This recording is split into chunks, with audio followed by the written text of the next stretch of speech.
সরকারি কর্মকর্তা ও কর্মচারীদের বহুল প্রতীক্ষিত নবম পে স্কেল বা নতুন বেতন কাঠামো নিয়ে প্রশাসনের অভ্যন্তরে এবং সাধারণ কর্মচারীদের মাঝে নতুন করে নানা প্রশ্ন ও চরম উৎকণ্ঠার সৃষ্টি হয়েছে। প্রিয় সরকারি চাকুরিজীবী ভাই ও বোনেরা, আজকের সকালের আপডেট নিউজে আপনাদের স্বাগতম। যারা আমাদের চ্যানেলে নতুন তারা এখনই চ্যানেলটি সাবস্ক্রাইব করুন। আর হ্যাঁ, অবশ্যই কমেন্ট করে জানাবেন আপনারা কে কোন জেলা থেকে আমাদের ভিডিওটি দেখছেন। তবে চলুন কথা না বাড়িয়ে আজকের সর্বশেষ সংবাদটি জেনে নিন। দেশের বর্তমান প্রধানমন্ত্রী তারেক রহমান প্রকাশ্যে এবং অত্যন্ত সুস্পষ্টভাবে এই নতুন পে স্কেল বাস্তবায়নের পক্ষে নিজের দৃঢ় অবস্থান ব্যক্ত করার পরও কেন এর আনুষ্ঠানিক গ্যাজেট বা প্রজ্ঞাপন প্রকাশে এত অস্বাভাবিক দেরি হচ্ছে তা নিয়ে সর্বত্র ব্যাপক আলোচনা ও সমালোচনা চলছে। দায়িত্ব গ্রহণের পর থেকে তিনি বিভিন্ন সভা সমাবেশ ও নীতি নির্ধারণী ফোরামে দেশের বর্তমান ঊর্ধ্বমুখী মূল্যস্ফীতি এবং সাধারণ মানুষের জীবনযাত্রার অস্বাভাবিক ব্যয়বৃদ্ধির বিষয়টি অত্যন্ত গুরুত্বের সাথে বিবেচনা করে সরকারি কর্মচারীদের আর্থিক সক্ষমতা ও নিরাপত্তা বাড়ানোর প্রয়োজনীয়তার কথা বারবার স্মরণ করিয়ে দিচ্ছেন। তিনি মনে করেন, রাষ্ট্রের কাজ সুচারুভাবে পরিচালনা করতে হলে কর্মচারীদের আর্থিকভাবে চিন্তামুক্ত রাখা অপরিহার্য। অর্থ মন্ত্রণালয়ের পক্ষ থেকেও ইতিমধ্যে জানানো হয়েছে যে এই নতুন বেতন কাঠামো বাস্তবায়নের ক্ষেত্রে তাদের কোনো ধরনের নীতিগত আপত্তি নেই। কিন্তু এত সব ইতিবাচক দিক এবং সর্বোচ্চ পর্যায়ের সদিচ্ছা থাকা সত্ত্বেও চূড়ান্ত গ্যাজেট প্রকাশ না হওয়ায় কর্মচারীদের মধ্যে যে গভীর অনিশ্চয়তা তৈরি হয়েছে তা কিছুতেই কাটছে না। প্রশাসনের ঊর্ধ্বতন কর্মকর্তা এবং নীতি নির্ধারকরা বলছেন যে এ ধরনের একটি বিশাল আর্থিক কর্মযোগ্য বাস্তবায়নের ক্ষেত্রে শুধুমাত্র রাজনৈতিক সদিচ্ছাই যথেষ্ট নয়। এর পাশাপাশি রাষ্ট্রের প্রকৃত আর্থিক সামর্থ্য যাচাই করা অত্যন্ত জরুরি একটি বিষয়। তাছাড়া আন্তঃমন্ত্রণালয়ের মধ্যে একটি নিবিড় সমন্বয় সাধন, বিশেষ করে জনপ্রশাসন মন্ত্রণালয় এবং অর্থ বিভাগের চূড়ান্ত ও লিখিত সম্মতি ছাড়া এই ধরনের কোনো পদক্ষেপ গ্রহণ করা একেবারেই অসম্ভব। নতুন এই পে স্কেল যদি প্রস্তাবিত কাঠামো অনুযায়ী চালু হয় তবে রাষ্ট্রের কোষাগার থেকে প্রতি বছর অতিরিক্ত কয়েক হাজার কোটি টাকা ব্যয় হবে বলে প্রাথমিক একটি হিসাব করা হয়েছে। বিপুল পরিমাণ এই অতিরিক্ত অর্থের যোগান কিভাবে দেওয়া হবে এবং এর ফলে জাতীয় বাজেটে কী ধরনের নেতিবাচক প্রভাব পড়তে পারে তা নিয়ে নিখুঁত বিশ্লেষণ চলছে। অর্থ বিভাগের চূড়ান্ত ছাড়পত্র বা ক্লিয়ারেন্স ছাড়া কোনোভাবেই এই গ্যাজেট প্রকাশের আইনি সুযোগ নেই। অর্থ মন্ত্রণালয়ের দায়িত্বে থাকা মন্ত্রী আমির খসরু মাহমুদ চৌধুরী সম্প্রতি গণমাধ্যমকে অত্যন্ত স্পষ্টভাবে জানিয়েছেন যে সরকারের সামগ্রিক ব্যয় কাঠামো নতুন করে পুনর্বিন্যাস করা এবং দেশের অভ্যন্তরীণ রাজস্ব আহরণ উল্লেখযোগ্য হারে বাড়ানোর বিষয়গুলো গভীরভাবে বিবেচনা না করে কোনো চূড়ান্ত সিদ্ধান্তে উপনীত হওয়া সম্ভব নয়।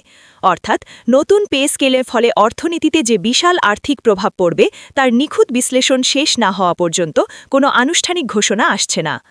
অন্যদিকে জনপ্রশাসন মন্ত্রণালয়ের দায়িত্বশীল ও নির্ভরযোগ্য সূত্র থেকে জানা যায় যে নতুন পে স্কেলের খসড়াটি চূড়ান্ত করার জন্য তারা দিনরাত নিরলসভাবে কাজ করে যাচ্ছেন। বিশেষ করে সরকারি চাকরির গ্রেডগুলো যৌক্তিকভাবে পুনর্বিন্যাস করা, বিগত পে স্কেলগুলোর কারণে তৈরি হওয়া বেতন কাঠামোর দীর্ঘদিনের অসামঞ্জস্য ও বৈষম্য দূর করা এবং অবসরপ্রাপ্ত কর্মচারীদের পেনশন সুবিধা বর্তমান বাজার দরের সাথে সমন্বয় করার মতো অত্যন্ত জটিল ও সময় সাপেক্ষ কাজগুলো এখন চলমান রয়েছে। সবচেয়ে বড় জটিলতা দেখা দিয়েছে বিভিন্ন গ্রেডের মধ্যকার বৈষম্য নিয়ে। নিম্ন গ্রেডের অর্থাৎ ১১ থেকে ২০তম গ্রেডের কর্মচারীদের দীর্ঘদিনের অভিযোগ যে তাদের বেতন বৈষম্য প্রকট এবং জীবনধারণের জন্য তা একেবারেই অপ্রতুল। তারা তাদের মূল বেতন উল্লেখযোগ্য হারে বৃদ্ধির দাবি জানিয়ে আসছেন। অপরদিকে উচ্চ গ্রেডের কর্মকর্তাদের জন্য বিশেষ ধরনের ভাতা ও অন্যান্য সুবিধা নির্ধারণ নিয়েও প্রশাসনের ভেতরে মতভেদ ও চাপা উত্তেজনা বিরাজ করছে, যা এই প্রক্রিয়াটিকে আরও বিলম্বিত করছে। একটি সর্বজনীন ও সবার কাছে গ্রহণযোগ্য কাঠামো দাঁড় করানো সত্যিই প্রশাসনের জন্য একটি বড় চ্যালেঞ্জ হয়ে দাঁড়িয়েছে। দেশের বিভিন্ন সরকারি কর্মচারী সংগঠন এবং তাদের নেতারা দ্রুততম সময়ের মধ্যে এই গ্যাজেট প্রকাশের জন্য সরকারের ওপর ক্রমাগত চাপ প্রয়োগ করে চলেছেন। তারা বলছেন, বাজারে নিত্য প্রয়োজনীয় জিনিসপত্রের দাম যেভাবে লাফিয়ে লাফিয়ে বাড়ছে তাতে বর্তমান বেতনে তাদের সংসার চালানো এবং সন্তানদের লেখাপড়ার খরচ মেটানো প্রায় অসম্ভব হয়ে পড়েছে। অনেক কর্মচারী ঋণগ্রস্ত হয়ে পড়ছেন, তাই তারা অবিলম্বে প্রধানমন্ত্রীর প্রতিশ্রুতির বাস্তবায়ন দেখতে চান। তবে দেশের বিশিষ্ট অর্থনীতিবিদ এবং আর্থিক বিশ্লেষকদের একটি বড় অংশ সরকারকে সতর্ক করে দিয়ে এই নতুন বেতন কাঠামো একসঙ্গে বাস্তবায়ন না করে ধাপে ধাপে বা পর্যায়ক্রমে বাস্তবায়নের যৌক্তিক পরামর্শ দিচ্ছেন।